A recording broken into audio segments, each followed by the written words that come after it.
नमस्कार दोस्तों, मैं कुलदीप। आज मैं आपको हस्तरेखा में मणिबंध रेखा के बारे में बताऊंगा दोस्तों कि मणिबंध रेखा जो होती है, सबसे पहले बता दूं, उससे हम क्या जानेंगे, उससे हम अपनी आयु के बारे में जानेंगे, हमारी उम्र कितनी है। ठीक है ना। कई लोगों की इच्छा होती है कि हमारी उम्र जानने की, तो आप मणिबंध रेखा से पहचान कर सकते हैं। और मणिबंध रेखा कहाँ होती है वो मैं आपको बता दूं। मणिबंध रेखा दोस्तों कलाई के नीचे का जो स्थान होता है, ये मणिबंध रेखा का स्थान होता है। अब मैं आपको सबसे पहले जो लोग भ्रमित रहते हैं उनकी शंका का समाधान कर दूं कि ये दोस्तों जीवन रेखा जो होती है, ये जीवन रेखा है। इसी जीवन रेखा को लोग अपनी आयु जान लेते हैं कि इससे हमारी आयु का पता लगता है, लेकिन दोस्तों ऐसा है नहीं। इससे खाली हम यह पहचान कर सकते हैं कि हमारे जीवन में होने वाली घटनाओं के बारे में, या जो घटित हो चुकी हैं, ये इससे पता लगता है। और जो मणिबंध रेखा है वह बताती है कि हमारी आयु कितनी होगी।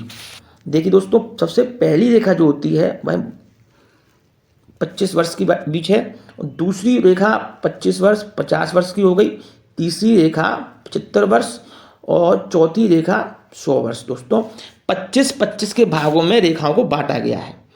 अब हम इन्हीं रेखाओं से पता लगाते हैं किस उम्र में हमारे साथ घटना हुई, किस उम्र में हमारे साथ हम तरक्की करेंगे, विकास करेंगे कि नहीं करेंगे, ये भी मणिबंध रेखा से पहचान कर सकते हैं। यहाँ तक कि रोगों के बारे में भी मणिबंध से हम पहचान कर लेते हैं। अब आपको बताते हैं कैसे पहचान कर सकते हैं। अगर किसी के हाथ में मणिबंध रेखा इस प्रकार से और इस प्रकार लहर के गई है, तो दोस्तों यह मणिबंध रेखा क्या बताती है। अगर महिला है तो लेफ्ट हैंड देखें, पुरुष है तो अपना राइट हैंड देखें। अब जो महिला के हाथ में इस प्रकार से जो मणिबंध रेखा है लहर गई है, तो इसका मतलब यह होता है कि उसको गर्भ से संबंधित कोई बीमारी होगी, मतलब प्रजनन रोग की संभावना बढ़ जाती है। और यही पुरुष के हाथ में इस प्रकार से रेखा है तो उसको भी प्रजनन रोग की संभावना बढ़ जाती है। यह रेखा यह दर्शाती है। अब मैं आपको बता दूं कि जो दूसरी रेखा है, दूसरी रेखा से हम कैसे जानेंगे कि दूसरी रेखा क्या बताती है। दूसरी रेखा यहाँ है।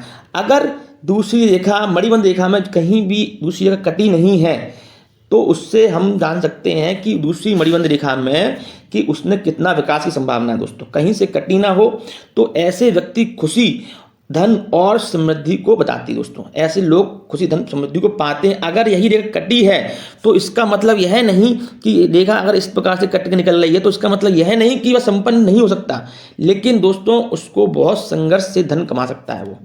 अगर रेखा सीधी है, कहीं लहर नहीं है, तो ऐसे लोग सुख समृद्धि पाते हैं, धन पाते हैं। दोस्तों अब मैं आपको बताऊंगा तीसरी रेखा के बारे में।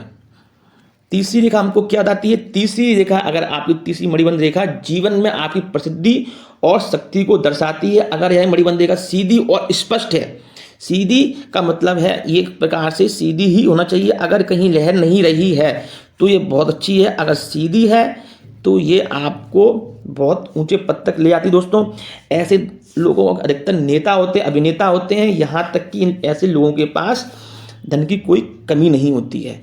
अब आपको बता दूं दोस्तों, चौथी मणिबंध रेखा, जो चौथी मणिबंध रेखा होती है, यह बहुत ही कम लोगों के हाथों में पाई जाती है। दोस्तों जिसके भी हाथ में पाई गई है वह दीर्घ आयु जीवन उसने व्यतीत किया है। इसीलिए चौथी जो रेखा है मणिबंध, वह बहुत दुर्लभ होती है। तो दोस्तों आज मैंने आपको इस वीडियो में बताया जीवन रेखा और मणिबंध रेखा के बारे में, कि कहीं आप कंफ्यूजन ना हो, कहीं आप भ्रमित ना हो। तो दोस्तों आज मणिबंध रेखा के बारे में बताया। आशा करता हूं आपको मेरा वीडियो अच्छा लगा हो। अगर अच्छा लगा है तो लाइक, शेयर, सब्सक्राइब जरूर करें।